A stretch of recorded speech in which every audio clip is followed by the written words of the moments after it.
entre les mains du Seigneur. Nous savons que le Seigneur est bon, il est glorieux pour nous conduire dans toute sa volonté. Prions.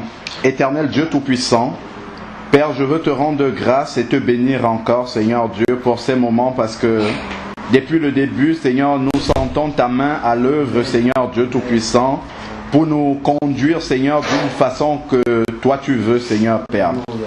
Éternel, merci pour tous les bien-aimés que tu as toi-même, Seigneur, convoqués et amenés jusqu'ici, Seigneur Père.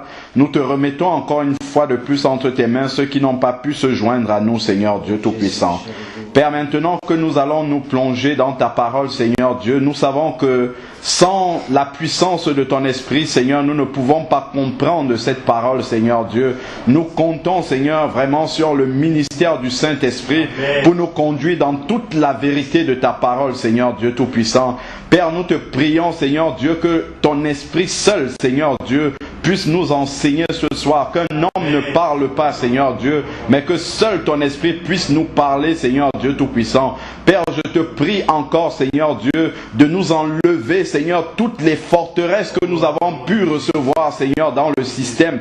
Père, et que seule ta parole nous guide, nous conduise, Seigneur Dieu, et que nous nous attachions seulement à la vérité de cette parole-là, Seigneur Dieu. Que nous ne nous appuyons pas sur un système humain construit, Seigneur Dieu, mais par ton seul évangile, Seigneur, parce qu'il n'y en a pas deux, il y en a un seul, Seigneur Dieu Tout-Puissant. Dirige-nous maintenant en ce moment, au nom de Jésus-Christ. Amen. Amen. Alors, il y a quelques paroles que j'aimerais qu'on partage aujourd'hui. Je ne suis pas très sûr qu'on va épuiser le sujet, mais on va tout de même commencer aujourd'hui. Et puis on va voir comment le Seigneur va nous conduire dans la suite. Alors, et puis on va d'abord lire quelques versets, et puis je vais vous dire comment ce sujet-là a jailli dans ma pensée. Et puis j'ai commencé à regarder la parole de Dieu par rapport à cela. Donc pour commencer, on va prendre le livre de Jacques, pas loin de l'Apocalypse là-bas. On va prendre Jacques 2, de 14 à 26.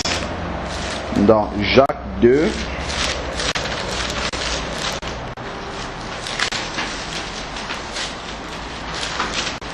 alors Jacques 2, 14 à 26. Donc comme c'est un petit livre, voilà, ok. Alors je lis Jacques 2, verset 14. C'est intitulé chez moi La foi et les œuvres. Mes frères, à quoi bon dire qu'on a la foi si l'on n'a pas les œuvres?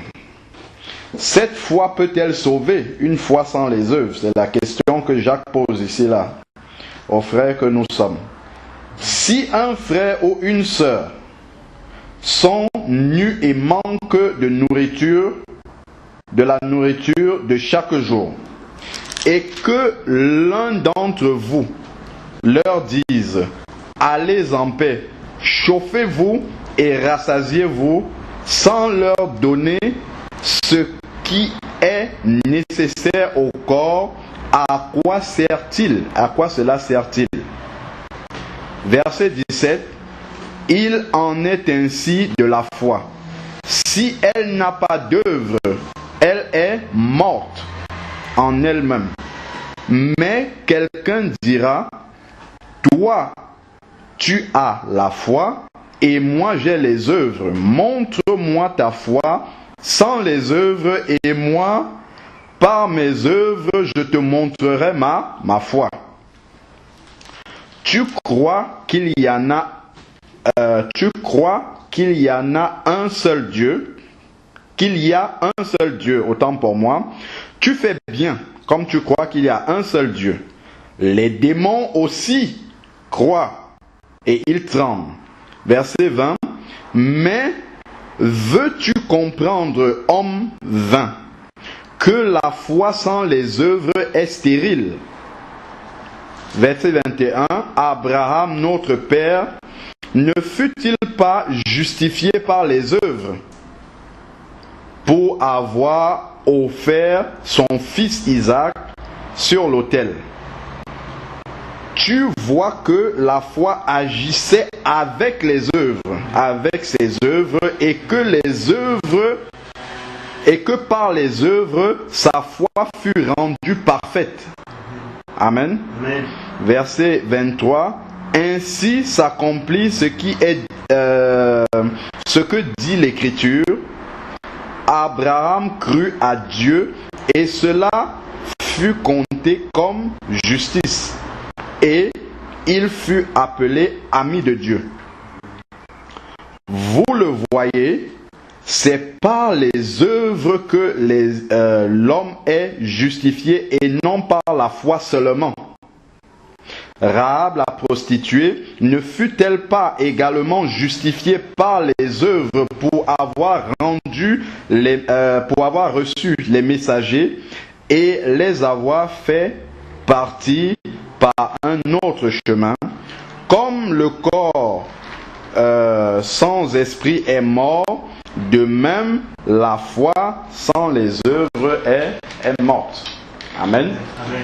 Donc notre foi, nous devons la prouver. Il faut peut-être donner une Bible au frère Liganson. Je crois qu'il n'a pas sa Bible. Voyons, tu n'as même pas ta Bible dans le Donc la foi, nous voyons ici dans ce passage que la foi doit être mise en action par les œuvres qui correspondent. Sinon, effectivement, on peut dire beaucoup de choses. Nous avons la foi, on peut construire des étages par la bouche, mais seulement il n'y a pas les œuvres qui correspondent. À ce moment-là, on ne prouve pas qu'on a réellement la foi. Donc, la foi, ça doit se démontrer par les œuvres. Et on ne va pas faire les œuvres en réalité pour prouver qu'on a la foi, mais ça va de soi en fait, quoi. Quand on a la foi, les œuvres qui correspondent à cette foi-là vont de soi dans notre vie. Normalement, on n'a pas besoin de le prouver outre mesure. Dans ce texte introductif-ci, simplement nous montre que la foi ne peut pas être sans les œuvres. Il faut les œuvres qui accompagnent la foi et qui amplifient et qui témoignent justement que cette foi-là est concrète et bien réelle. Voilà. Donc prenons maintenant Éphésiens 2. Éphésiens 2 du verset 8 au verset 10. Donc on va remonter de quelques livres. Éphésiens 2, verset 8 à 10. Il dit: c'est par la grâce en effet que vous êtes sauvés, par le moyen de la foi, et cela ne vient pas de vous, c'est le don de Dieu. Donc on comprend qu'on est sauvé uniquement par la foi dans le sacrifice en Jésus et non par les œuvres, puisqu'il précise bien que cela ne vient pas de vous. Autrement, ça serait par les œuvres qu'on serait sauvé. Alors, verset 9, il dit: ce n'est point par les œuvres afin que personne ne se glorifie. Donc personne ne peut dire j'ai participé à mon propre salut, c'est à cause de telle ou telle œuvre que Dieu m'a justifié et m'a accordé le pardon de mes péchés. Non, pas du tout, aucune œuvre. Seul le sacrifice de Jésus à la croix sauve le pécheur repentant. Alors, verset 10, car nous sommes son ouvrage, l'ouvrage du Seigneur. Nous avons été créés en Jésus-Christ pour des œuvres. Donc le Seigneur nous a créés pour des bonnes œuvres que Dieu a préparées d'avance afin que nous les pratiquions. Donc nous ne sommes pas sauvés par les œuvres, mais une fois que nous sommes sauvés, nous pratiquons les œuvres qui correspondent à notre salut. Des œuvres qui prouvent que nous sommes réellement sauvés. Donc c'est pas que nous allons pratiquer les œuvres pour en vue d'avoir le salut, mais ayant déjà ce salut-là, nous entrons dans ces œuvres-là parce que nous avons reçu une nature nouvelle qui est la nature de Jésus, et cette nature-là manifeste naturellement ces œuvres correspondantes là à notre salut. Donc, c'est ce qu'il explique là-dedans. Il faut bien qu'on comprenne la différence. Les œuvres que nous pratiquons naturellement parce que nous avons la nature de Jésus ne sont pas pratiquées en vue d'obtenir le salut, mais pour prouver justement que nous sommes déjà sauvés. Donc, si nous sommes sauvés, si nous avons reçu l'Esprit de Jésus, ça veut dire que nous devons pratiquer les mêmes œuvres que Jésus. Et Jésus, quand il pratiquait ces œuvres-là, il n'était pas en train de rechercher un bénéfice quelconque ou quelque chose. Il le faisait simplement par amour. Par amour pour nous. Donc exactement, pareillement pour nous, toutes les œuvres que nous accomplissons, nous devons le faire motivés uniquement par l'amour comme Jésus l'a fait également. Alors, nous allons prendre maintenant Romains 5 au verset 8. Romains 5, verset 8. Alors, Romains 5, verset 8. Mais en ceci, Dieu prouve son amour envers nous lorsque nous étions encore pécheurs. Christ est mort pour nous. Donc, Dieu n'a pas seulement dit « je vous aime », mais il a prouvé cet amour-là par une œuvre, en envoyant son Fils unique Jésus mourir à la croix. Et ce qui est intéressant, c'est que non seulement il a prouvé cet amour-là, cet amour ne s'est pas limité dans des mots, mais en plus, il y a quelque chose qui est précisé là, c'est que Christ est mort pour nous lorsque nous étions encore des pécheurs. C'est-à-dire que l'acte de Jésus pour nous sauver n'était pas un acte intéressé, puisqu'on était encore pécheurs. Donc, rien ne garantissait même que l'on puisse accepter son salut. Parce que c'est un cadeau qu'il nous offre, ce salut-là, mais rien ne lui garantissait qu'un seul humain sur la terre allait accepter son sacrifice à la croix. Mais il l'a fait quand même. Il a quand même fait ce sacrifice-là, nous montrant justement que cet acte-là qui prouve son amour était totalement désintéressé. Et c'est de cette façon-là aussi que nous devons à notre tour marcher dans les pas de Jésus et prouver notre foi, prouver notre amour envers nos bien-aimés également par les œuvres qui correspondent à la nature de Jésus que nous avons reçue. Alors, donc, je reviens maintenant sur le sujet que nous allons commencer à étudier. En fait, ici, là, on a vécu le mercredi dernier quelque chose d'extraordinaire. Comme vous le savez tous, les trois sœurs, on va dire, hein, qui ont donné leur vie au Seigneur. Et dimanche, le Seigneur a continué à agir puissamment. On a Cynthia, on était en train de discuter avec elle. Déjà, elle nous a témoigné que le Seigneur l'a délivrée de la cigarette, donc après son baptême. Et ensuite, lorsqu'on discutait là, elle a enlevé son piercing devant nous. On avait fini carrément le culte, on était en train de partager. Elle a dit, ah, j'enlève mon piercing. Et puis on lui dit, il faut que tu jettes. Elle dit, non, je garde dans mon sac pour aller mettre avec toute la boîte de piercing à la maison et jeter l'ensemble. Donc, elle a été totalement délivrée de cela sans que personne ne le lui dise. Donc, on sent vraiment que c'est la puissance du Saint-Esprit même qui a agi au plus profond de son cœur et qui lui a dit que ces choses-là ne sont pas bonnes et qu'il faudrait s'en séparer. Et donc, dimanche toujours, quand elle était en train de partir, elle nous a dit, parce que là, elle recherchait du travail et elle a commencé à trouver quelques heures à gauche, à droite. Bon, on prie le Seigneur pour qu'elle soit confirmée. Elle est sur une piste, c'est à venir. Et donc, elle nous a dit que dès qu'elle va toucher son salaire, la première chose qu'elle va faire, c'est d'aller faire des séances pour enlever les tatouages qu'elle a sur elle. Ça, c'est vraiment l'œuvre puissante du Saint-Esprit. Seul le Saint-Esprit peut faire une chose pareille. Un travail de conviction aussi profond. Alors, donc, quand la sœur nous a dit ça, la sœur Cynthia, en y pensant dans la semaine, il y a quelque chose qui est venu dans mon cœur. Nous sommes ses frères. Nous savons qu'elle démarre à peine avec son nouveau travail. J'ai une proposition à nous faire c'est que l'on voit, chacun selon ses moyens, selon ce qu'il peut, que l'on puisse lui préparer une petite enveloppe pour lui donner un coup de pouce pour qu'elle puisse le faire. Donc, c'est pas quelque chose d'obligatoire, c'est vraiment comme chacun sent, que chacun se sente libre de le faire, qu'on le fasse peut-être à la fin du mois, au début du mois prochain, mais qu'on lui montre vraiment que c'est quelque chose qui nous a touchés. Que vraiment que le Seigneur ait agi comme ça dans sa vie et que ça l'aide vraiment, que ça lui prouve vraiment qu'elle est entrée dans une nouvelle famille et que cette famille-là est radicalement différente de sa propre famille charnelle.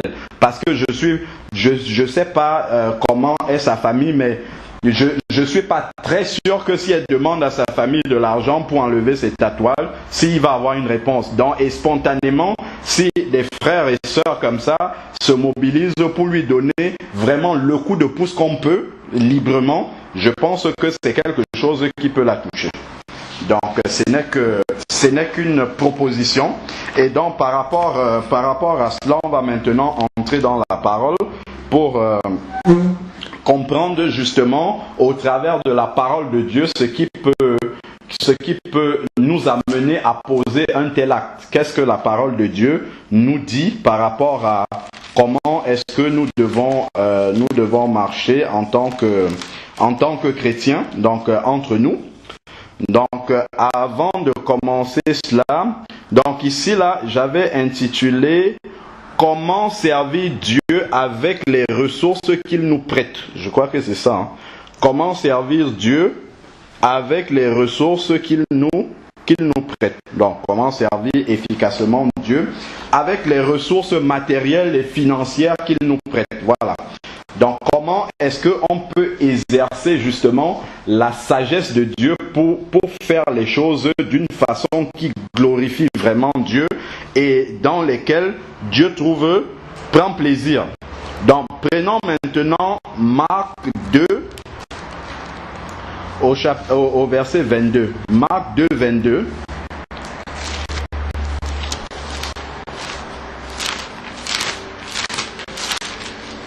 Marc 2, verset 22.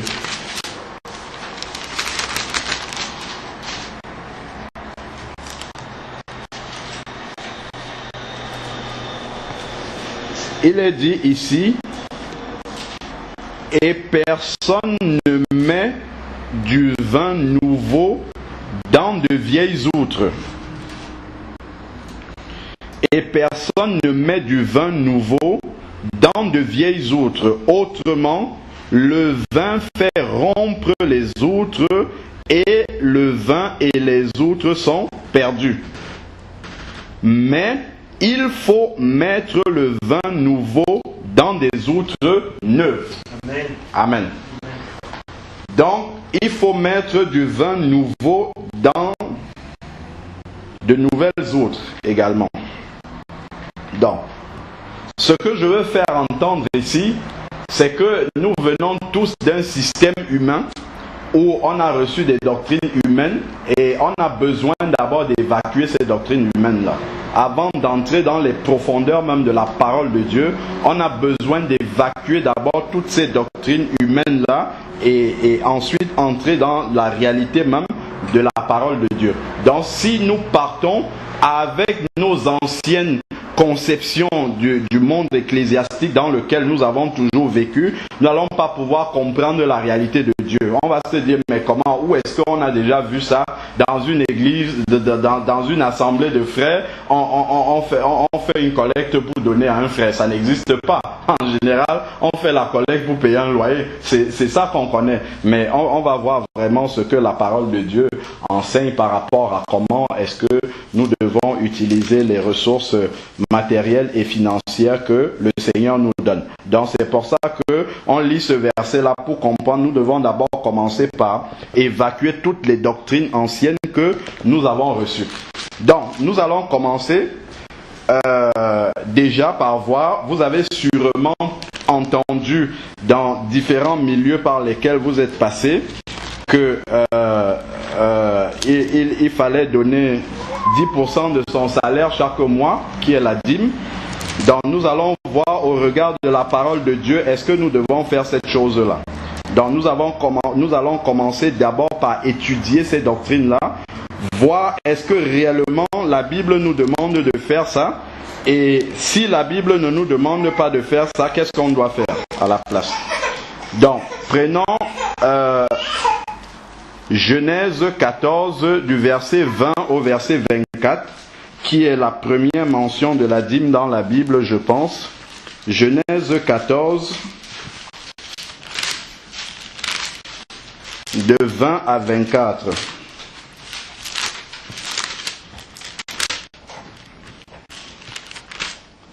Genèse 14, verset 20. Béni soit le Dieu très haut, qui a livré les adversaires entre tes mains. Et Abraham lui donna la dîme de tout.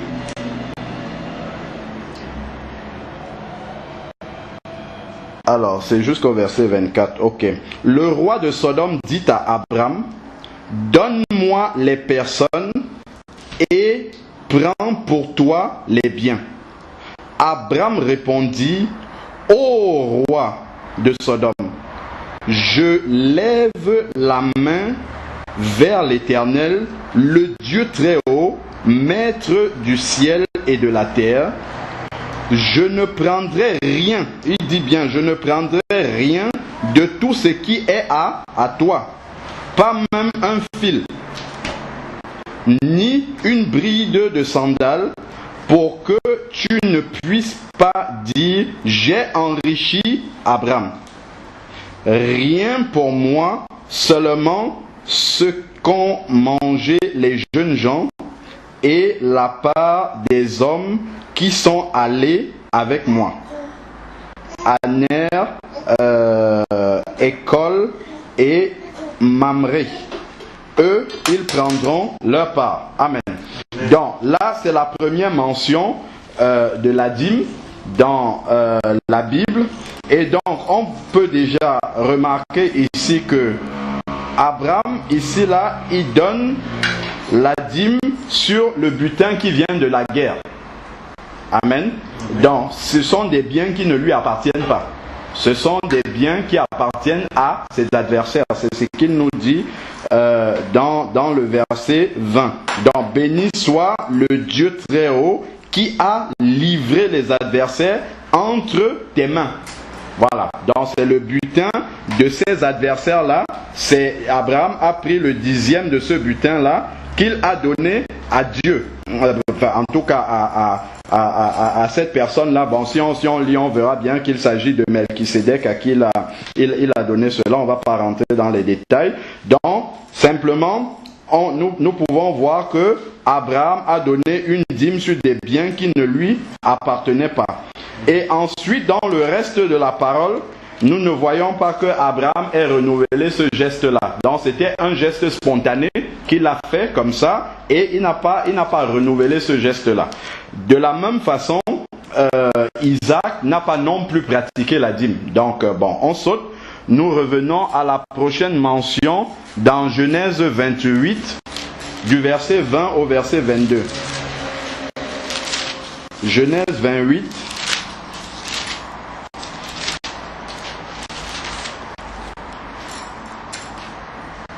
De 20 à 22. Jacob fit un vœu en disant, si Dieu est avec moi et me garde sur la route où je vais, s'il me donne du pain à manger et des habits pour me vêtir, et si je retourne en paix à la maison de mon père, alors l'Éternel sera mon Dieu. Cette pierre que j'ai érigée en stèle sera la maison de Dieu. Je te donnerai la dîme de tout ce que tu me donneras. Donc nous voyons déjà qu'il y a une génération qui est sautée. Et ensuite Jacob il parle ici il promet en fait une dîme au Seigneur et il met beaucoup de conditions. Il met beaucoup de conditions, il dit s'il voyage en grand-père, s'il retourne dans le pays de son père et ainsi de suite. Ce n'est que si Dieu accomplit tout cela qu'il va effectivement lui donner la dîme. Amen. Donc c'est une dîme conditionnelle ici. Et quand on lit l'ensemble de l'écriture, nulle part on ne voit non plus Jacob en train d'honorer à ce qu'il a dit. À plus forte raison répéter le geste. Voilà. Donc c'est quelque chose qui est totalement isolé par rapport à la parole, par rapport au séquencement. On voit Abraham l'a fait de façon spontanée, peut-être de façon prophétique même. Et après, il n'y a pas Isaac, ce n'est pas perpétué par Isaac. Et après, Jacob, il fait une promesse à Dieu. Et après, on ne sait pas si effectivement il a honoré à cela. Bon. Ensuite, maintenant, donc nous voyons simplement que cet acte prophétique-là que Abraham avait fait, le Seigneur l'a institué en fait dans la loi de Moïse comme maintenant quelque chose de répétitif qu'il fallait faire. Donc on peut voir ça dans Lévitique, Nombre 18 au verset 21.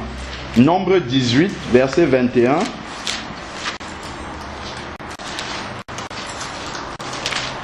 Nombre 18, verset 21.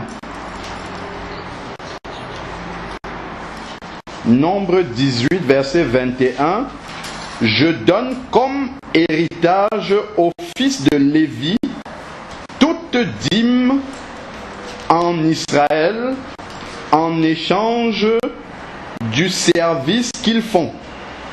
Le service de la tente de la rencontre ou la tente d'assignation dans certaines versions. Les Israélites n'approcheront pas, donc verset 18 et verset 24, autant pour moi. Dans verset 18, le Seigneur dit,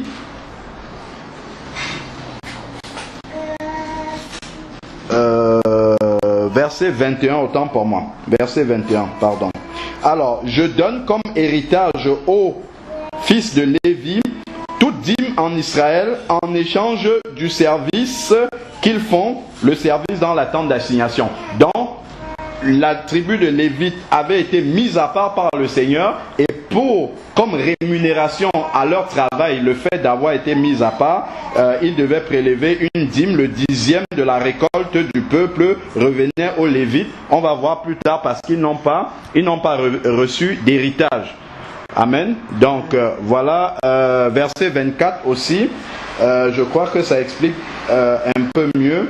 Dans Nombre 18, verset 24, je donne comme héritage, voilà, c'est là où il explique bien. Je donne comme héritage aux Lévites les dîmes que les Israélites prélèveront pour l'Éternel. C'est pourquoi j'ai dit à leur égard, ils ne recevront pas d'héritage au milieu des Israélites. Donc c'est une des 12 tribus qui étaient mises à part, sanctifiées, comme on dit, séparées, pour le travail de Dieu uniquement, et eux, ils n'ont pas reçu d'héritage en Canaan. Donc voilà pourquoi les autres 11 tribus devaient travailler et mettre le 10e de leur récolte à part pour donner justement aux enfants de Lévi qui, eux, n'avaient pas reçu d'héritage.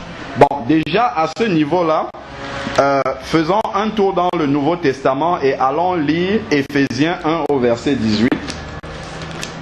On va voir si ça ressemble justement à ce que nous sommes dans la Nouvelle Alliance. Éphésiens 1, verset 18.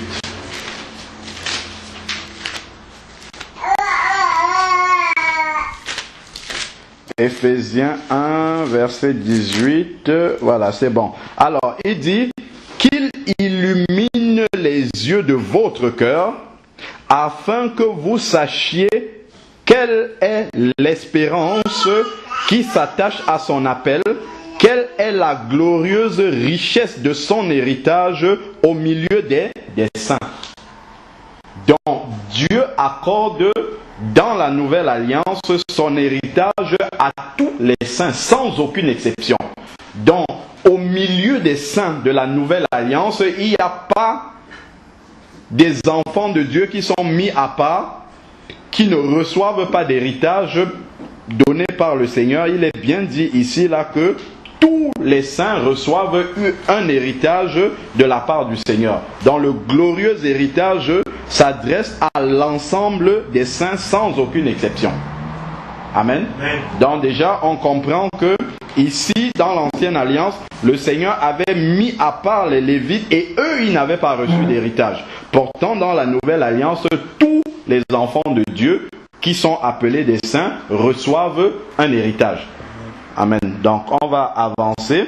Donc ça c'est la première sorte de dîme si on veut. C'est celle qui était prélevée par les Lévites pour justement subvenir à leurs besoins. La deuxième, nous voyons toujours dans Nombre 18 au verset 26 maintenant. Verset 26 et 28. Verset 26. Tu parleras aux Lévites et tu leur diras: lorsque vous recevrez des Israélites la dîme que je vous donne de leur part comme votre héritage, vous en prélèverez une offrande pour l'Éternel, une dîme de la dîme. Voilà, donc ils devaient prendre la dîme de ce qu'ils recevaient eux-mêmes, dans ce qu'ils appellent la dîme de la dîme.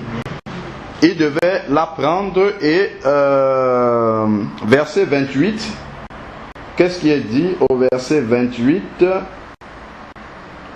C'est ainsi que vous prélèverez vous aussi une offrande pour l'Éternel sur toutes les dîmes que vous recevrez des fils d'Israël, et vous donnerez au sacrificateur Aaron l'offrande que vous aurez prélevée pour l'Éternel. Amen. Amen. Donc, première sorte de dîme, le peuple devait apporter le 10e de ses récoltes aux Lévites. Ensuite, deuxième sorte de dîme, les Lévites eux-mêmes devaient prendre le 10e de ce qu'ils ont reçu pour donner au sacrificateur. Donc en fait, nous sommes en train de voir qu'il y a en fait des classes différentes devant le Seigneur. Il y a d'abord le peuple, et ensuite au-dessus du peuple il y a les Lévites. Ensuite au-dessus des Lévites maintenant il y a les sacrificateurs. Donc ça c'était au verset 28. Donc ensuite prenons maintenant Deutéronome 14. Deutéronome 14 au verset 22. Deutéronome 14 verset 22. Qu'est-ce qui nous est dit ici? Tu lèveras la dîme de tout ce que produira ta semence et de ce que rapportera ton champ chaque année. Verset 23. Tu mangeras devant l'Éternel ton Dieu dans un lieu qu'il choisira pour y faire demeurer son nom, la dîme de ton blé, de ton vin nouveau et de ton huile, les premiers-nés de ton gros et de ton menu bétail, afin que tu apprennes à craindre toujours l'Éternel, ton Dieu. Amen. Donc, la troisième sorte de dîme, c'est une dîme qui s'adresse à celui-même qui a travaillé. Donc, il devrait prendre une partie, le 10e encore, de ce qu'il a récolté dans son champ et l'amener dans un lieu que l'Éternel a montré. Dans d'autres versions, on voit qu'il s'agissait d'amener cette dîme-là à Jérusalem et manger cela devant l'Éternel pour justement apprendre à craindre l'Éternel. Donc ça, c'est la troisième sorte de dîme qui revenait à la personne même. Et on peut voir ici depuis le début qu'il s'agit toujours de récolte. Donc il s'agit de récolte, il ne s'agit pas d'argent, il s'agit de récolte toujours à chaque fois. Alors, donc on peut lire aussi du verset 24 au verset 26 pour comprendre de quoi il est question ici. Nous sommes dans Deutéronome 14 du verset 24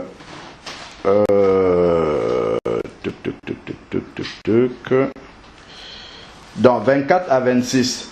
Peut-être le chemin sera-t-il trop long pour ce transport à cause de ton éloignement du lieu qu'aura choisi l'Éternel ton Dieu pour y faire résider son nom, parce que l'Éternel ton Dieu t'aura béni. Alors tu échangeras ta dîme contre de l'argent, dont la dîme ne peut pas être l'argent, puisqu'on échange la dîme contre de l'argent, dont l'argent existait déjà à cette période-là, mais la dîme n'était pas l'argent. C'est pas ce que Dieu avait choisi comme étant la dîme. Donc il dit, tu échangeras contre de l'argent, tu serreras cet argent-là dans ta main et tu iras au lieu que l'Éternel ton Dieu aura choisi. Là, tu échangeras ton argent contre tout ce que tu désireras, gros et menu bétail, vin et liqueur, tout ce qui te fera plaisir. Tu mangeras là devant l'Éternel ton Dieu et tu te réjouiras, toi et ta famille. Amen. Donc, puisque la dîme c'était du matériel, c'était les produits des récoltes, si jamais c'était tellement important que tu ne pouvais pas transporter cela, il fallait vendre. Tu vends sur place, tu prends de l'argent, tu voyages, tu arrives à Jérusalem et puis tu rachètes là-bas et tu manges devant le Seigneur. Donc l'argent existait déjà et ça nous montre bien que la dîme c'est pas de l'argent. Alors prenons maintenant Deutéronome 14, prenons de 27 à 29. Donc nous restons toujours dans le même chapitre. Tu ne délaisseras pas le Lévite qui résidera avec toi, car il n'a ni part ni héritage avec toi. Dans les Lévites, il nous rappelle, n'ont pas reçu d'héritage. Au bout de 3 ans, tu sortiras toute la dîme de tes produits pendant cette 3e année, et tu la déposeras là où tu résideras. Alors viendront le Lévite qui n'a ni part ni héritage avec toi, l'immigrant, l'orphelin et la veuve qui réside avec toi. Ils mangeront et se rassasieront, afin que l'Éternel ton Dieu te bénisse dans toute l'œuvre que tu entreprendras de tes mains. Amen. Donc ça, c'est la 4e sorte de dîme. C'est une dîme qui est faite tous les 3 ans. Tu prends le 10e de tes récoltes et tu mets ça à l'extérieur pour les gens qui passent. Le lévite, l'orphelin, la veuve, pour qu'ils puissent se servir dans ta récolte. Pour certains, carrément, ils récoltaient une partie du champ et ils laissaient le 10e du champ pour justement l'orphelin, la veuve, l'immigrant, c'est-à-dire l'étranger, pour qu'ils puissent se servir là-dedans. Donc, en résumé, on a vu les 4 sortes de dîmes qui sont citées dans la loi de Moïse. La première, c'est celle que les Lévites prélevaient sur le peuple. La deuxième, c'est celle que les Lévites prélevaient de ce qu'ils avaient reçu et qu'ils donnaient aux sacrificateurs. La 3e sorte de dîme revenait à celui-même qui a travaillé, qui devait transporter sa dîme jusqu'à Jérusalem pour la manger devant l'Éternel, afin d'apprendre à craindre l'Éternel. Et la 4e sorte de dîme, c'est une dîme qu'on offrait pour le Lévite, l'orphelin, la veuve, l'étranger, pour que justement ils puissent aussi avoir de quoi manger. Voilà donc les 4 sortes de dîmes dont nous parle la loi de Moïse. Donc ensuite, nous allons progresser. Nous allons prendre, je pense il est parlé aussi dans le chapitre 26 au verset 12, je vois cette Deutéronome 26 verset 12, je crois que j'ai noté ce verset là aussi.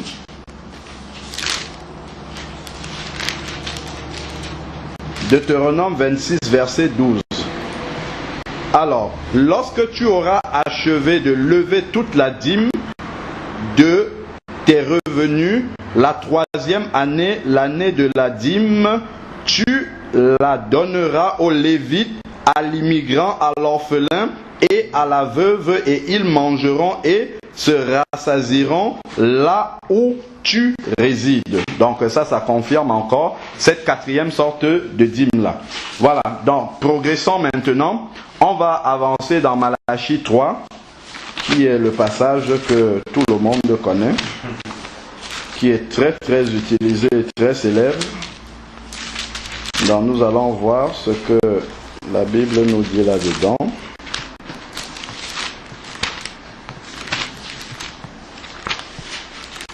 Parce que même si nous avons compris ces choses-là, il est bien de pouvoir l'expliquer à quelqu'un avec la parole de Dieu. Parce que ça, on a tellement lavé le cerveau des gens avec que tu dis ça à quelqu'un, il peut s'énerver contre toi, alors que les choses sont clairement écrites dans la parole de Dieu.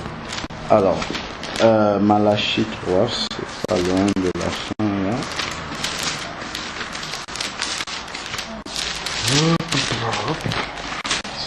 Dernier prophète. Voilà, ok, Malachie 3, verset 8 à 10, je crois, oui, verset...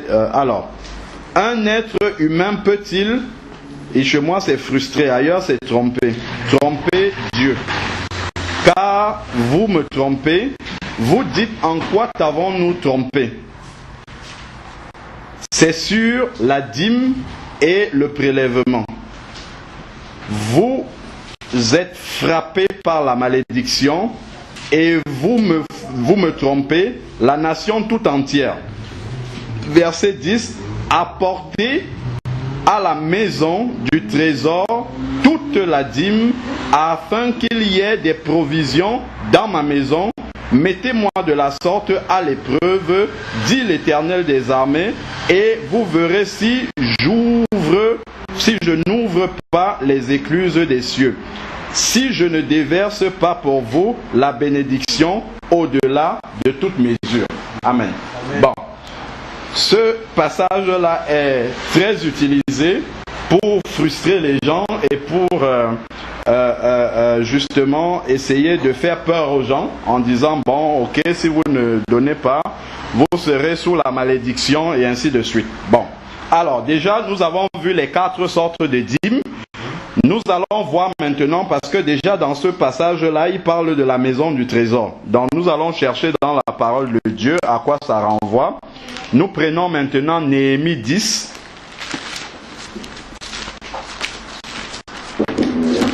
Nous prenons Néhémie 10. Alors, c'est un... Je vais rapidement... Alors, le livre de Néhémie. Néhémie 10. Alors...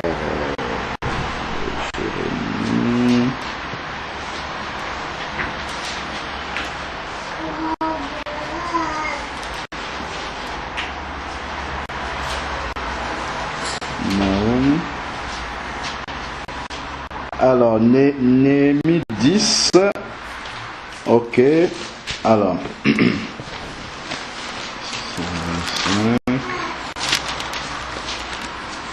voilà, ok, Néhémie 10, du verset 35 au verset 39. Néhémie 10, verset 35. Nous avons tiré au sort sacrificateurs, lévites et peuple au sujet du bois qu'on devait chaque année apporter par oblation à la maison de notre Dieu selon nos familles. Alors c'est du verset jusqu'au verset 39. Alors à des époques fixes pour qu'ils soient brûlés sur l'autel de l'Éternel notre Dieu comme il est écrit dans la loi. Verset 36, nous avons promis d'apporter chaque année à la maison de l'Éternel les prémices de notre sol et les prémices de tous les fruits de tous les arbres, d'amener à la maison de notre Dieu aux sacrificateurs qui font le service dans la maison de notre Dieu les premiers-nés de nos fils et notre bétail. Comme il est écrit dans la loi, les premiers-nés de notre gros et notre petit bétail, d'apporter au sacrificateur dans les chambres de la maison de notre Dieu les prémices de notre pâte et de nos prélèvements, des fruits de tout arbre, du vin nouveau, de l'huile, de livrer la dîme de notre sol aux Lévites. Les Lévites doivent la prendre eux-mêmes dans toutes les villes situées sur les terres que nous cultivons. Ensuite, verset 39, les sacrificateurs descendants d'Aaron, le sacrificateur descendant d'Aaron sera avec les Lévites quand les Lévites apporteront la dîme de la dîme à la maison de notre Dieu dans les chambres de trésor. Donc en fait, la chambre du trésor, c'est une antichambre qui se trouvait à l'intérieur du temple dans laquelle on conservait la dîme pour les sacrificateurs. Donc, dans Malachie 3, quand il parle de la maison du trésor, il parle d'une chambre qui se trouve à l'intérieur du temple et c'est une chambre à laquelle n'avait pas accès le peuple. Donc déjà, ce passage de Malachie là s'adresse aux Lévites, ça ne s'adresse même pas au peuple. Parce que le peuple n'avait pas accès à ce lieu-là, la chambre du trésor. Donc ça, déjà, c'est la première mention. Après, si vous voulez continuer à vérifier les passages qui parlent de la chambre du trésor, je l'avais noté. Dans Néhémie 12, versets 44 à 46, il en parle. Néhémie 13, du verset 4 au verset 5. Et Néhémie 13, du verset 12 au verset 13. Donc il explique c'est quoi la chambre du trésor. Bon, et on voit bien dans Malachie 3 qu'il parle d'ouvrir les écluses des cieux et de faire descendre les bénédictions sur le peuple qui donnerait donc la dîme. Donc, on va prendre maintenant dans la nouvelle alliance, comme on a fait tout à l'heure, Éphésiens 1 au verset 3. Éphésiens 1 verset 3. Parce qu'il est souvent couramment dit aux gens que s'ils ne payent pas la dîme, ils vont être maudits et ainsi de suite. Alors, Éphésiens 1 verset 3 nous dit « Béni soit le Dieu et Père de notre Seigneur Jésus-Christ, qui nous a bénis de toute bénédiction spirituelle dans les lieux célestes en Christ. » Et ici, nous voyons que le verbe est conjugué au passé. Il nous a bénis. Donc nous sommes déjà bénis. Nous n'avons pas besoin d'aller chercher encore qu'on nous ouvre les écluses des cieux. Nous sommes déjà bénis. Donc, qu'on dise à un enfant qui vit dans la nouvelle alliance qu'il va être maudit parce que nous ne connaissons pas une fois de plus notre position en Christ. Parce que si Christ nous a bénis, personne ne peut nous maudire. Aucun homme ne peut nous maudire et sa parole même ne peut pas nous maudire. Parce que nous sommes déjà bénis dans les lieux célestes en Christ de toutes sortes de bénédictions. Il dit bien. Voilà pourquoi il va dire recherchez premièrement le royaume des cieux et sa justice dans Matthieu 6,33 et toutes les autres choses vous seront données par-dessus. Parce que toutes ces choses matérielles dont il est question dans l'ancienne alliance, la bénédiction elle est toujours matérielle. Donc toutes ces choses-là seront données en supplément de notre salut. Mais ce qui est le plus important, c'est la recherche du royaume des cieux. Parce que ce qui est matériel, nous l'avons déjà. Nous venons de lire le verset. Nous sommes déjà bénis et Dieu nous l'accordera au temps convenable. Nous n'avons pas besoin de mériter cela en essayant d'aller acheter Dieu de quelque façon que ce soit. On n'a pas besoin de cela. Dieu nous accorde tout par grâce. Par grâce, nous recevons tout par grâce, la grâce de Dieu. Si quelqu'un vient et dit, bon, c'est parce que moi j'ai fait ça que Dieu m'a fait cela, c'est qu'il n'a pas compris c'est quoi la grâce de Dieu. Amen. Amen. Donc nous devons, et il y a même un très très grand honneur d'accepter tout par grâce, qu'on n'a rien mérité pour tout ce que Dieu nous donne. Parce que quand on commence à dire que c'est parce que j'ai fait ça que Dieu m'a donné cela, on entre dans la manipulation. Et c'est pas comme ça que nous devons marcher dans la nouvelle alliance. Alors, prenons maintenant dans le Nouveau Testament des mentions de la dîme, je crois qu'il n'y a que 4 mentions dans tout le Nouveau Testament. Et c'est quand même très étonnant qu'on prêche cela dans les églises de Dieu, alors qu'il n'y a que 4 mentions de cela et que Paul dit qu'il nous a enseigné tout le conseil de Dieu et qu'il n'a jamais parlé de cela. C'est quand même très très étonnant. Alors, prenons Matthieu 23 au verset 23. Matthieu 23, 23.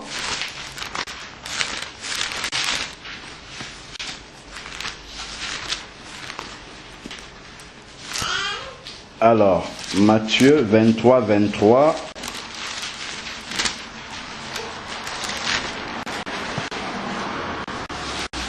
Matthieu 23, 23. Malheur à vous, scribes et pharisiens hypocrites, parce que vous payez la dîme de la menthe, de l'âneth et du cumin.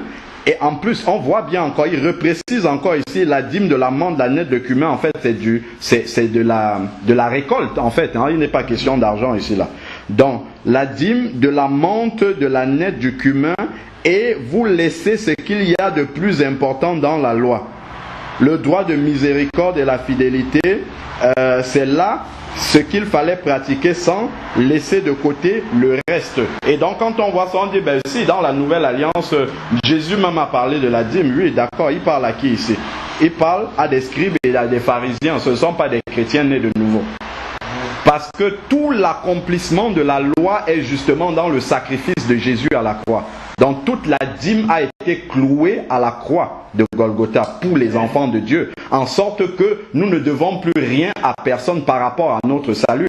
Tout ce que nous allons faire maintenant en tant qu'enfants de Dieu, c'est ce qu'on a dit tout à l'heure, entrer dans les œuvres bonnes que Jésus a préparées d'avance afin que nous les pratiquions, non pas pour rechercher une quelconque bénédiction, mais parce que Dieu nous a communiqué sa nature. Et sa nature, c'est de marcher de cette façon-là. Et on n'a pas besoin de nous forcer pour nous amener à pratiquer ce que Jésus a déjà mis dans notre cœur comme étant sa nature. Voilà, donc ici on voit bien, il est effectivement fait mention de la dîme ici, mais ça s'adresse à des pharisiens, à des scribes qui ne sont pas du tout des chrétiens nés de nouveau. Et en plus, Jésus n'a pas encore été à la croix mort et ressuscité. Donc à ce niveau-ci du déroulement du Nouveau Testament, il n'y a personne d'ailleurs qui est né de nouveau. Parce qu'on peut parler de nouvelle naissance seulement après la mort et la résurrection de Jésus. Voilà. Donc ça déjà, ça permet de balayer cet argument-là aussi. Et ensuite, on peut prendre Hébreux 7. Hébreux 7 du verset 5 au verset 12. Qui va aussi parler de la dîme dans le Nouveau Testament. Hébreux 7.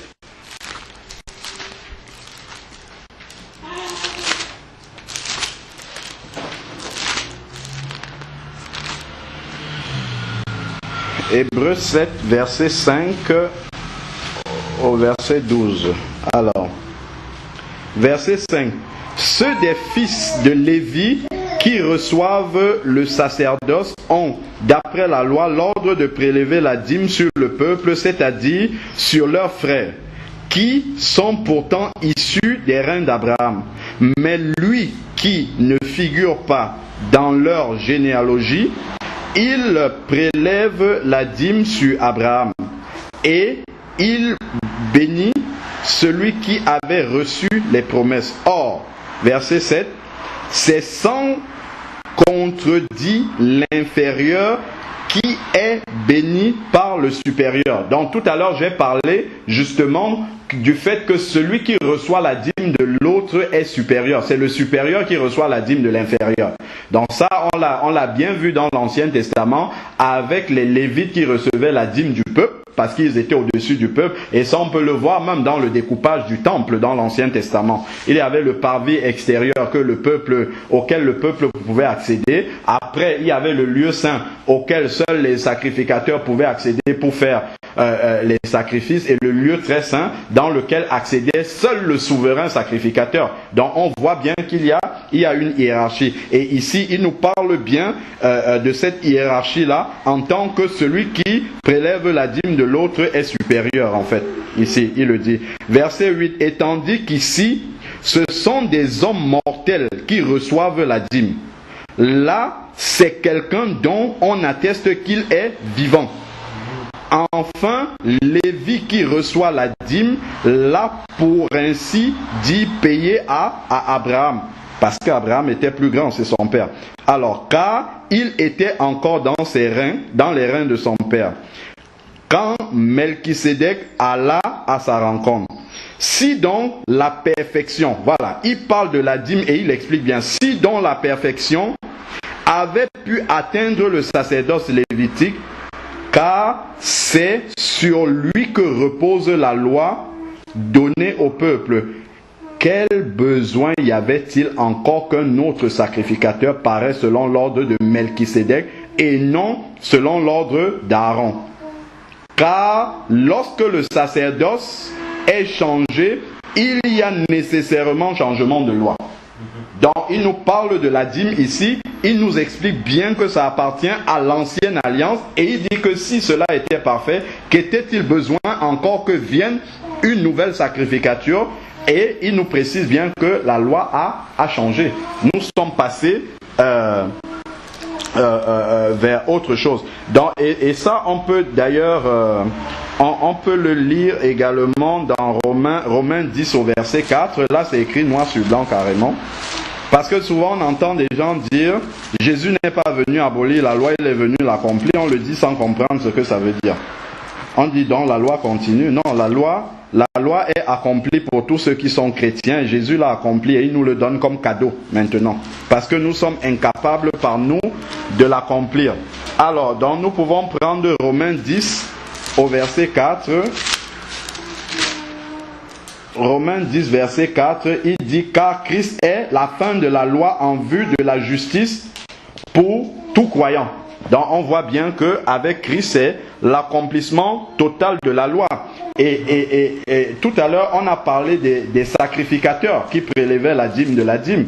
Quand on lit dans Apocalypse 5, du verset 9 au verset 10, il nous est dit « Et il chantait un cantique nouveau en disant « Tu es digne de recevoir le livre et d'en ouvrir les sceaux, car tu as été immolé et tu as racheté pour Dieu par ton sang des hommes de toute tribu, de toute langue, de tout peuple et de toute nation. » Verset 10 qui nous intéresse. « Tu as fait d'eux un royaume et des sacrificateurs pour Dieu et ils régneront sur la terre. » Donc dans la nouvelle alliance, tout le monde est sacrificateur. Il y a une sœur qui m'a demandé une fois, bon, on donne la dîme, à qui doit-on donner? C'est une bonne question. Il faut donner à quelqu'un qui est supérieur. Ben, tu vas donner à qui? Puisque nous sommes tous frères et que nous sommes tous sacrificateurs. À qui est-ce que tu vas donner? Si tu vas donner ta dîme à quelqu'un, ça veut dire que tu reconnais que tu es plus petit que lui. Et dans la nouvelle alliance, qui c'est qui est plus petit que l'autre? Donc ça pose justement des questions sérieuses qu'on voit justement dans la nouvelle alliance, que ça ne tient pas la route du tout. Prenons maintenant Jacques 2,10 et après on va évoluer. Jacques 2,10.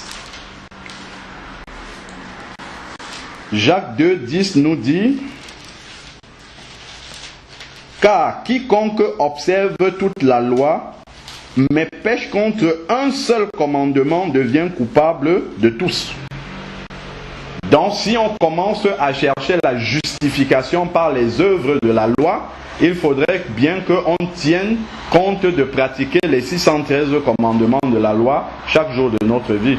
Parce que si on enfreint un seul commandement, ça veut dire que nous sommes coupables de tous. Donc nous ne devons pas aller chercher la justification dans la loi en essayant de pratiquer nous-mêmes nos propres œuvres juste pour cela. Donc j'ai commencé d'abord par ça, pour balayer déjà toutes les considérations que nous avons reçues. Nous avons bien compris que dans la nouvelle alliance, ce n'est pas dans le plan de Dieu d'obliger les enfants de Dieu à verser des dîmes à des églises ou bien à des personnes. Ça, ce n'est pas mentionné dans la nouvelle alliance. Et il y a un tout autre enseignement et c'est cela qui nous intéresse. Et c'est ce que nous allons voir maintenant et que nous allons essayer nous-mêmes de mettre en pratique. Amen. Amen. Alors, donc... Prenons maintenant dans Acte 2. Donc nous allons voir maintenant, puisque le chrétien est affranchi des œuvres de la loi, de la dîme et de tout le reste là, quel qu'est-ce que le Nouveau Testament nous enseigne donc de faire, puisque Dieu nous a confié des ressources matérielles, financières et tout ça?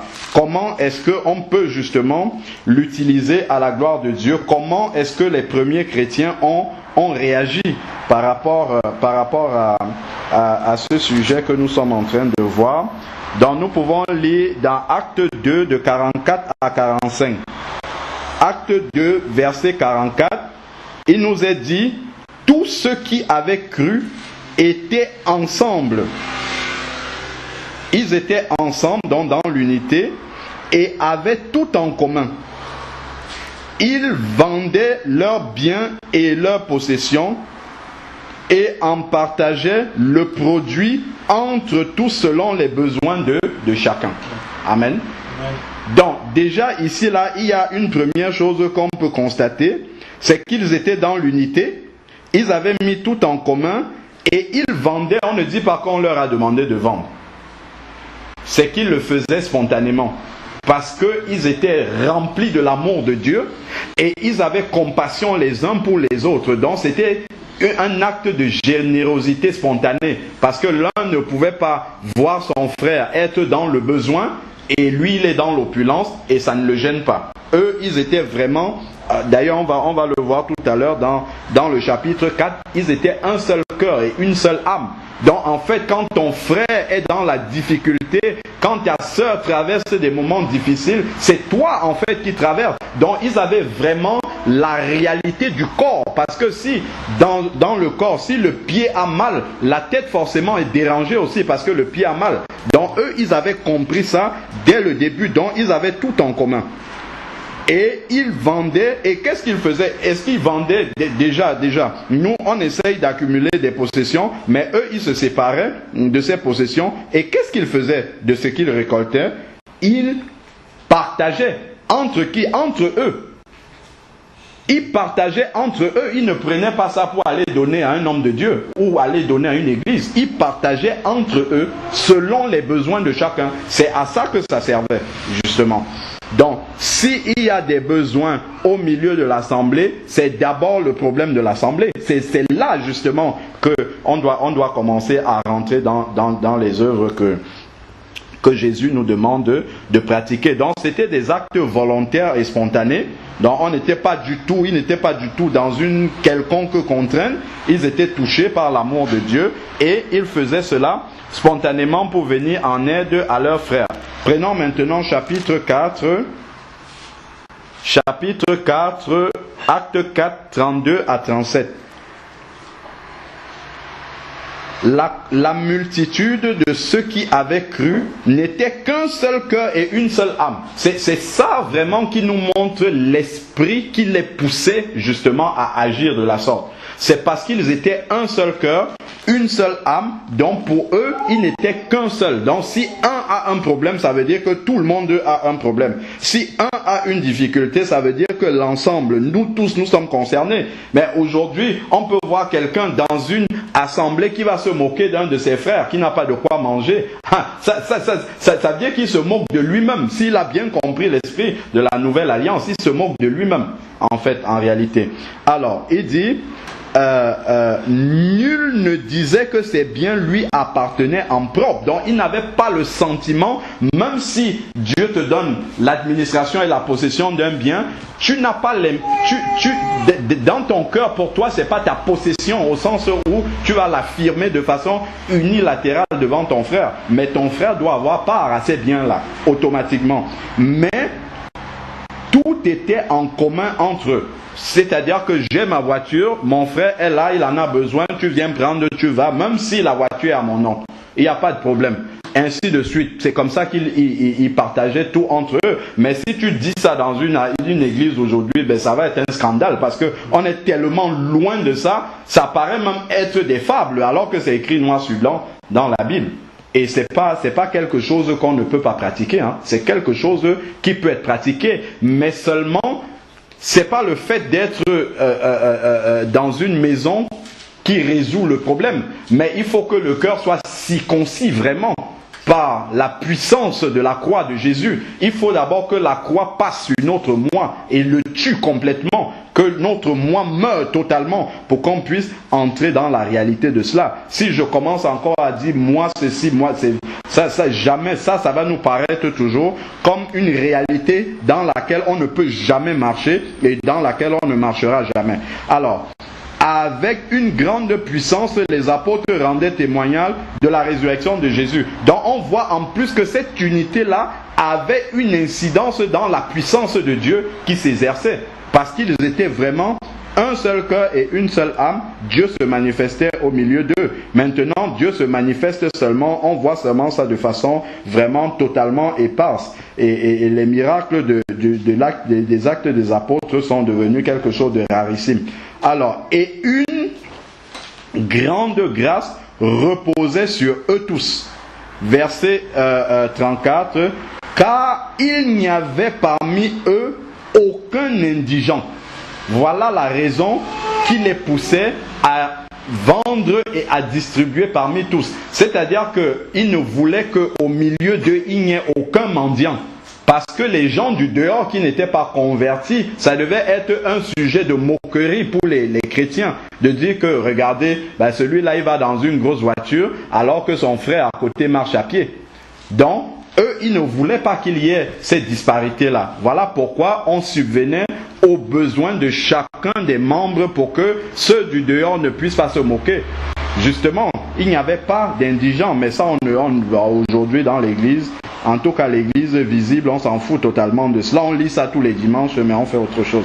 Alors, tous ceux qui possédaient des champs ou des maisons les vendaient, on voit encore, c'est spontané, hein, il n'y a pas d'ordre de le faire, mais ils le font spontanément, apportaient le prix de ce qu'ils avaient vendu et le déposaient aux pieds des apôtres et on distribuait à chacun selon qu'il en avait besoin. Bon, certains utilisent encore ce passage-ci et le tordent et disent, bon voilà, les gens vendaient et ils ramenaient aux pieds des apôtres. Mais on voit bien que ce n'était pas pour être la possession des apôtres. Attention, ils ramenaient aux apôtres parce que les apôtres avaient la sagesse de Dieu de pouvoir redistribuer d'une façon équitable. C'est pour ça qu'on apportait ça aux pieds des apôtres. Ce n'était pas pour que ça devienne les biens des apôtres. C'est totalement détourner la parole de Dieu contre ce qu'elle veut dire. Et on dit bien que c'était distribué à qui? Aux saints.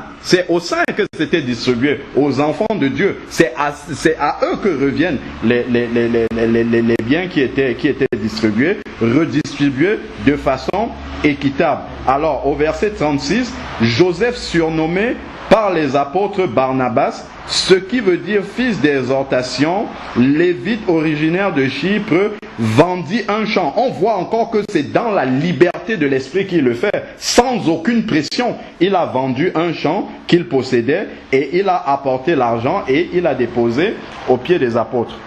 Amen.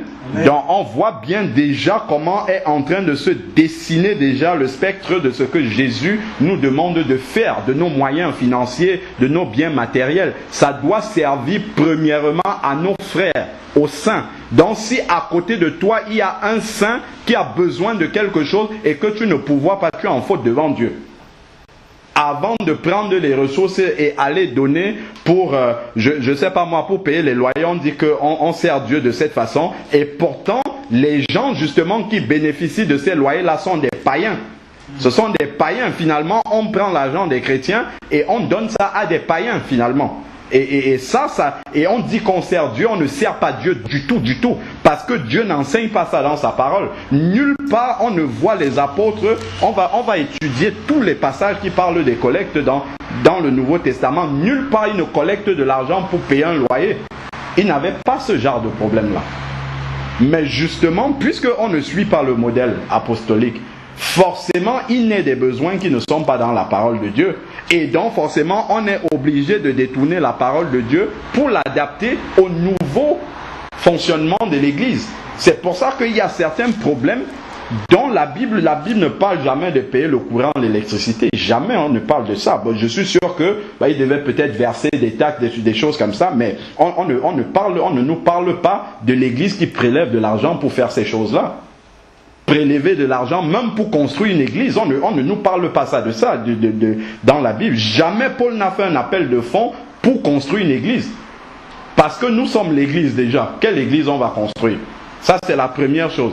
Puis de deux, on se réunit là où c'est déjà possible. On ne va pas chercher un autre endroit pour se réunir. Quand les gens acceptaient Jésus, ils ouvraient leur maison et les chrétiens se réunissaient dedans. Ça faisait des frais en moins. Et comme ça, ce qu'on pouvait collecter, ça servait directement aux besoins de ceux ça servait justement à ceux qui avaient des besoins directement. Mais ce n'est que logique qu'on ne puisse pas appliquer ça dans l'église. Parce que l'église ne respecte pas le modèle biblique. C'est logique. On ne peut pas. On est plus préoccupé par payer le loyer. Effectivement, il faut payer le loyer parce que on a pris un engagement vis-à-vis des propriétaires. Mais si les chrétiens s'efforcent à donner pour payer le loyer, ils n'en auront plus suffisamment pour subvenir aux besoins des saints. C'est aussi simple que cela. Pour pouvoir appliquer la parole de Dieu telle qu'elle est écrite, il faut d'abord revenir au modèle biblique pour que ça puisse s'appliquer. Sinon, ça ne peut pas s'appliquer. Alors, prenons maintenant Acte 6, du verset 1 au verset 3, qui continue dans la même logique. Acte 6, du verset 1 au verset 3. En ces jours-là, comme les disciples se multipliaient, les hellénistes murmuraient contre les Hébreux. Donc il y avait des Grecs d'un côté, des nouveaux chrétiens grecs d'origine grecque, et les nouveaux chrétiens d'origine juive, parce que leurs veuves étaient négligées dans le service quotidien. Donc, regardons à quoi servaient les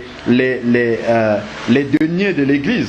Ça servait à redistribuer ça aux veuves qui étaient là. Et il y avait une distribution chaque jour. Donc, les veuves des hellénistes étaient négligées dans la distribution quotidienne, le service quotidien. Alors, les 12 convoquaient alors la multitude des disciples et dirent: il ne convient pas que nous délaissions la parole pour servir aux tables. Donc, en plus, c'était même les apôtres qui faisaient cette distribution et qui servaient aux tables. C'est pourquoi, frères, choisissez parmi vous 7 hommes de qui l'on rende un bon témoignage, rempli du Saint-Esprit. Donc voilà ce qu'il fallait comme caractéristique. C'est pour cela qu'on amenait les biens qui étaient vendus aux pieds des apôtres, parce que eux, ils étaient remplis du Saint-Esprit pour faire cette redistribution-là. Et de sagesse, et nous les chargerons de cet emploi-là. Donc on voit bien à quoi, en plus, une fois de plus, à quoi servait dans les biens de l'Église, à être redistribués aux veuves et à tous ceux qui étaient dans le besoin. Et en plus, pour faire ça, il fallait être rempli du Saint-Esprit.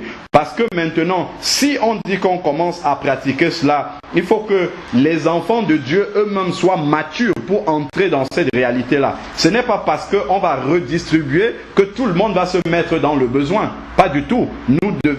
Et plus la Bible dit même qu'il y a plus de joie à donner qu'à recevoir. Donc il ne faudrait pas que à ce moment-là, tous les enfants de Dieu se mettent dans le besoin. Non, pas du tout. Ceux qui en ont vont pourvoir pour ceux qui n'en ont pas. Et ça doit se faire dans la justice et dans l'équité, de part et d'autre.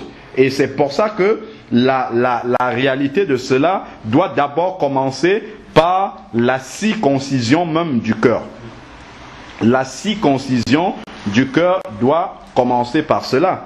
C'est par là qu'on peut arriver à mettre ça en pratique, sinon c'est impossible. Et je ne vous parle même pas alors des idées du monde. Pour vous appliquer ça dans le monde, c'est une révolution totale. Voilà pourquoi justement les apôtres, les premiers disciples, au nombre de 120 seulement, ils ont bouleversé le monde. Parce qu'ils avaient une façon de fonctionner révolutionnaire totalement. Mais nos assemblées aujourd'hui n'ont pas une façon révolutionnaire, fonctionnent comme des entreprises, malheureusement. Et ce n'est rien de nouveau par rapport au fonctionnement de la société. Ce n'est rien de nouveau, rien du tout. La société fonctionne déjà comme ça.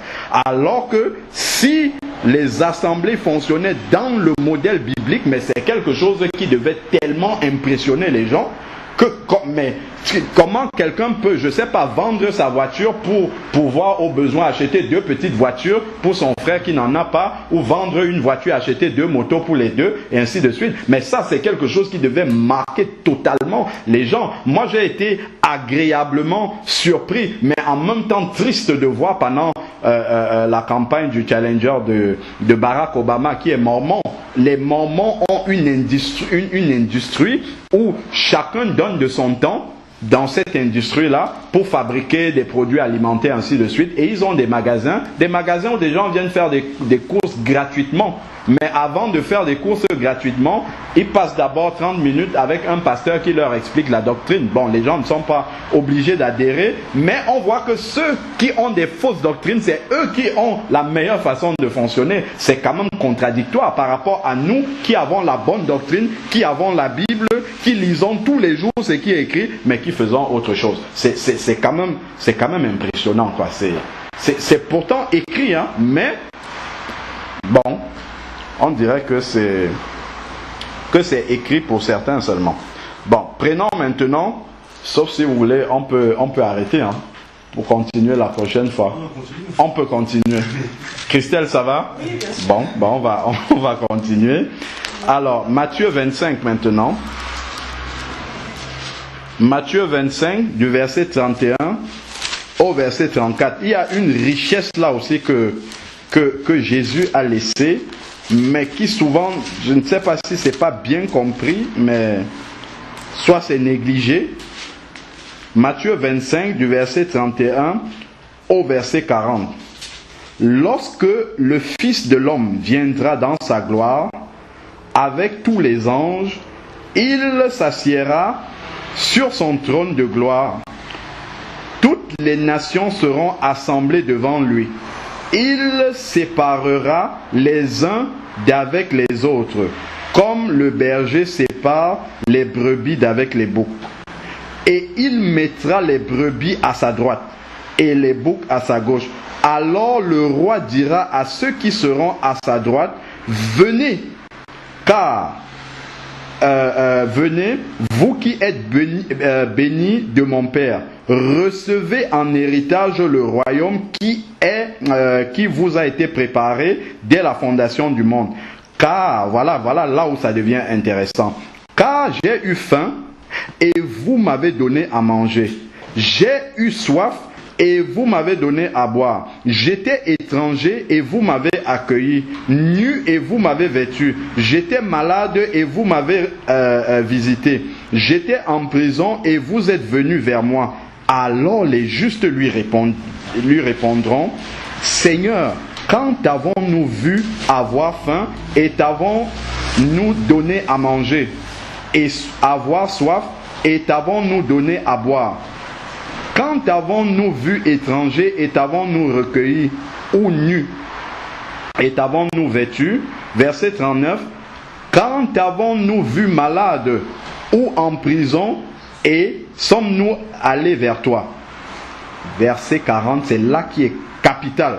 Et le roi leur répondra, en vérité, je vous le dis, dans la mesure où vous avez fait cela à l'un de ces plus petits de mes frères, c'est à moi que vous l'avez fait. Chaque chose qu'on fait à un enfant de Dieu, c'est à Jésus lui-même directement qu'on le fait. Donc quand on dit dans les églises apporter à Dieu, en réalité si tu veux apporter à Dieu, à bénir un enfant de Dieu, normalement c'est ce que la Bible enseigne.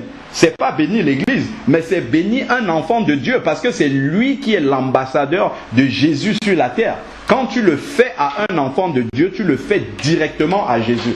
Et ça, on ne le comprend pas suffisamment. On néglige ces aspects-là. C'est remis et relégué au second plan. On va le dire simplement de façon très générale comme ça. Soyez bons les uns envers les autres. Mais on n'explique pas. Il y a une puissance derrière cela. Quand tu le fais, c'est pour ça que lorsque tu veux aider un frère, tu veux aider une sœur, il faut le faire avec tout l'amour et l'application, comme si tu le faisais directement au Seigneur. En réalité, tu le fais au Seigneur. C'est ce que la Bible est en train de nous enseigner ici.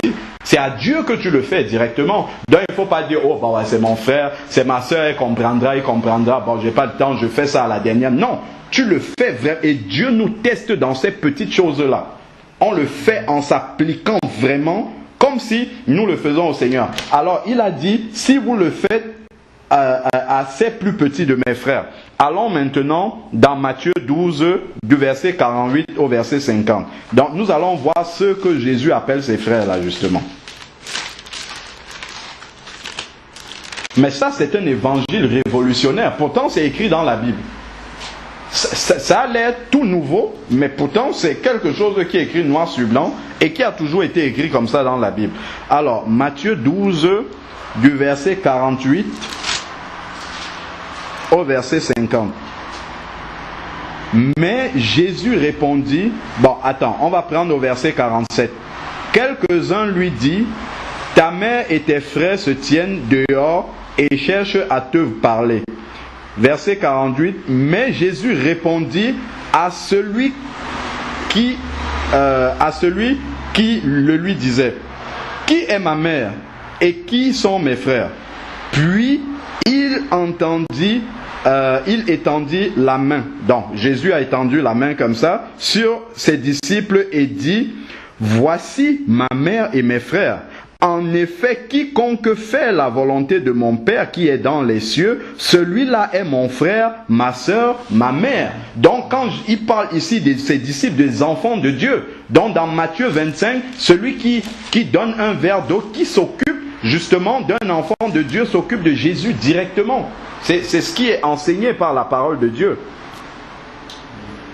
Et c'est ça que nous devons comprendre. Ce sont des choses tellement simples. Ce sont des choses basiques même. C'est dans cela que toute la puissance même de l'évangile se manifeste. Amen. Quand il dit aimez-vous les uns les autres, dans ça est accomplie toute la loi. C'est pas peu de choses qu'il dit. C'est pas aimer seulement avec les mots.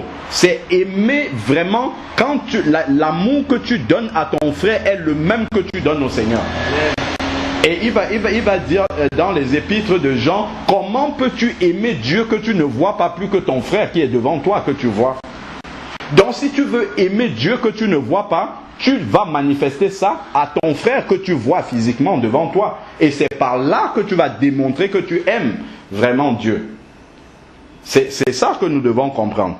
Maintenant, il faut considérer, nous pouvons prendre aussi Philippiens 2 au verset 4, qui nous explique vraiment de quelle façon est-ce que nous devons marcher dans la nouvelle alliance. Et tout ça, normalement, c'est déjà inscrit dans la nature nouvelle que nous avons reçue.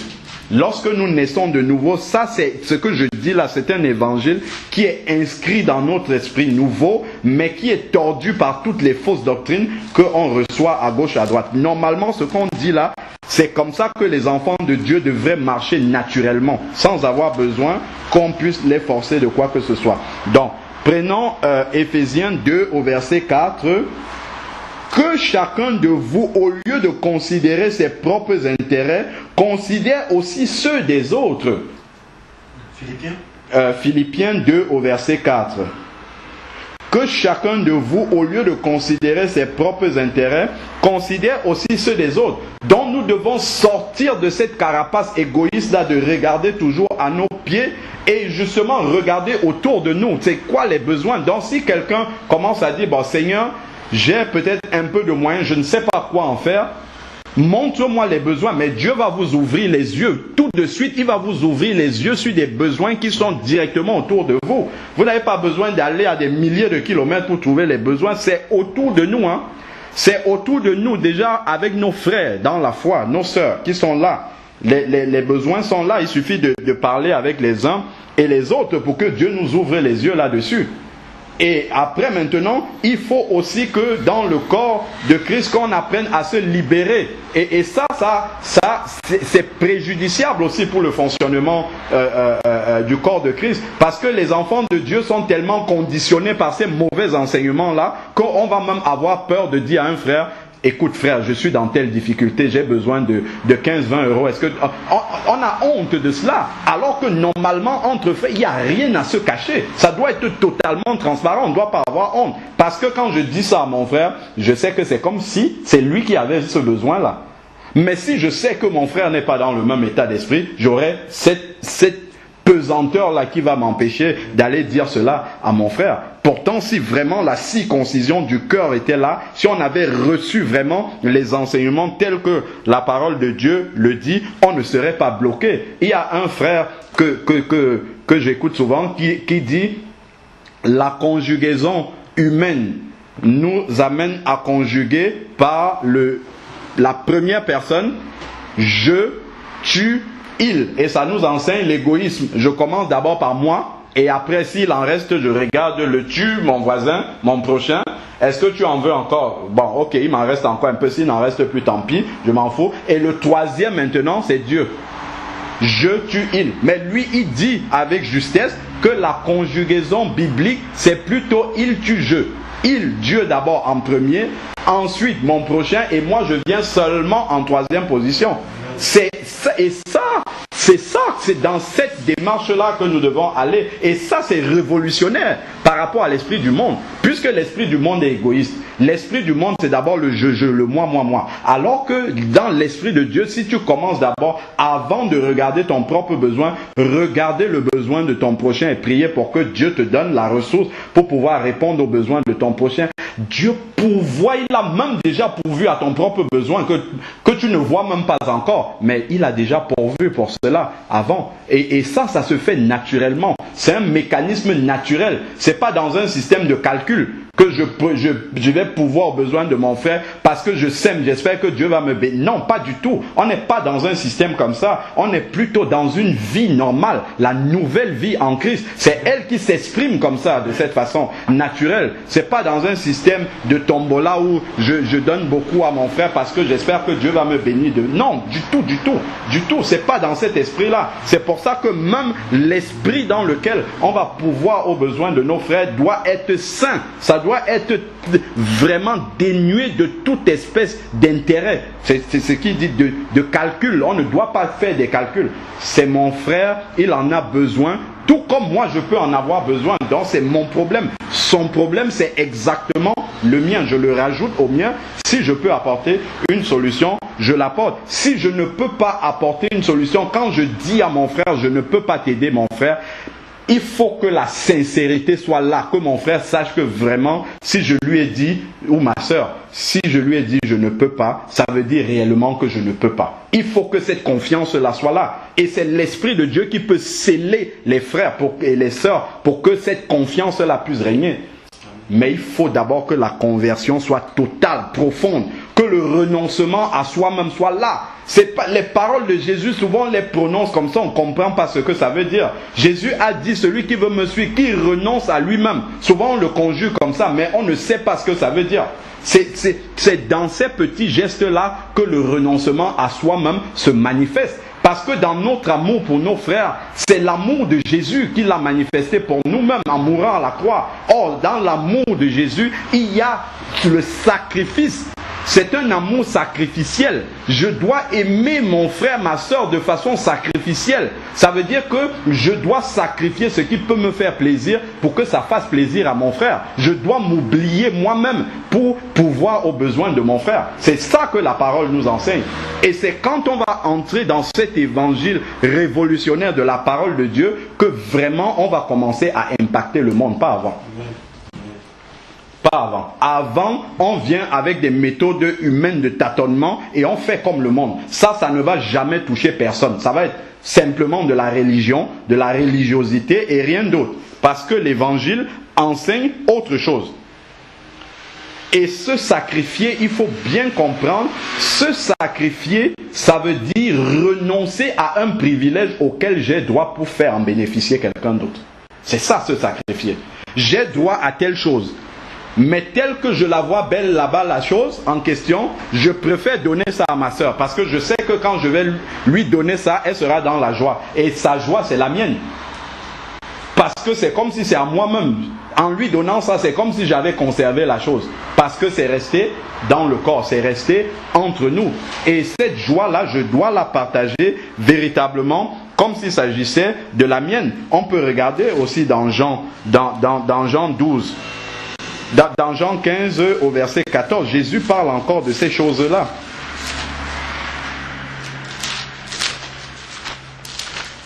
Parce que Jésus n'est pas venu donner seulement un évangile, un message. Il aurait pu envoyer ce message-là à des prophètes. Mais il est venu incarner en fait le message au travers de sa vie.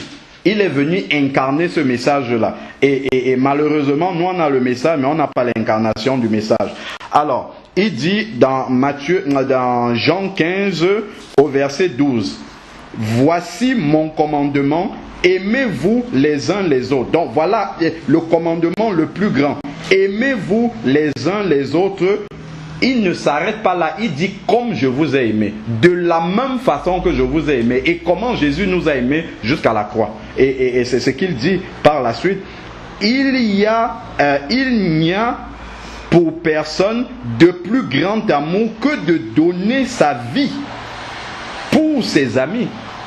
Le plus grand amour que je dois témoigner à mes frères, c'est de m'oublier moi-même pour qu'eux ils puissent en bénéficier, pour qu'eux ils puissent avancer. Et ça réjouit mon cœur. C'est ça, donner sa vie. Bon, le Seigneur peut permettre que certains aillent jusqu'au martyre, mais déjà, donner de ce que j'ai de plus précieux. Pour nous déjà, qu'est-ce qui est précieux? Son temps, par exemple. Donner son temps pour ses frères, c'est quelque chose d'important. Parce que le temps, ça coûte ici. Ça ne coûte pas forcément de l'argent, mais ça coûte du temps. Donner du temps pour ses frères, aller prendre des nouvelles, ainsi de suite, accorder du temps selon les besoins des autres, c'est déjà quelque chose d'important. Donner les moyens financiers, si j'en ai, pour pouvoir aux besoins de mes frères et de mes sœurs. C'est ça l'esprit sacrificiel au